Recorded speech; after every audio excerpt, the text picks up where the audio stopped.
આ ન્યૂઝના પ્રાયોજક છે CSC બાલ વિદ્યાલયા.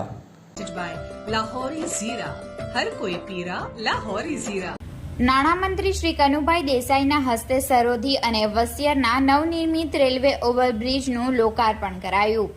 તારીખ 15 માર્ચ શુક્રવારના રોજ 4 કલાકની મળતી માહિતી મુજબ વલસાડ તાલુકાના સરોધી અને વસિયર નવનિર્મિત રેલવે ઓવરબ્રિજનું નાણાં ઉર્જા અને પેટ્રોકેમિકલ્સ મંત્રી શ્રી કનુભાઈ દેસાઈના હસ્તે લોકાર્પણ કરવામાં આવ્યું.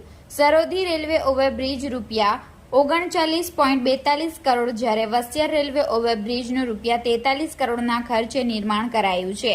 સરોધી રેલવે ઓવરબ્રિજના કારણે સરોધી, કાંપરી, ચીખલા, લીલાપોર તેમજ વસિયર રેલવે ઓવરબ્રિજના કારણે તિથલ, સેગવી, મગોદ વગેરે ગામોના લોકોને આવન જાવનમાં સરળતા રહેશે. વસિયર રેલવે ઓવરબ્રિજના કારણે ઇમરજન્સીમાં સિવિલ હોસ્પિટલ તરફ જવા માટે પણ ઝડપી કનેક્ટિવિટી મળશે. નેશનલ હાઈવે નંબર 48 થી વલસાડ અને તિથલ જવા માટે સમય તથા ઈંધણની બચત થશે તેમ ટ્રાફિક સમસ્યાનું પણ નિરાકરણ થશે.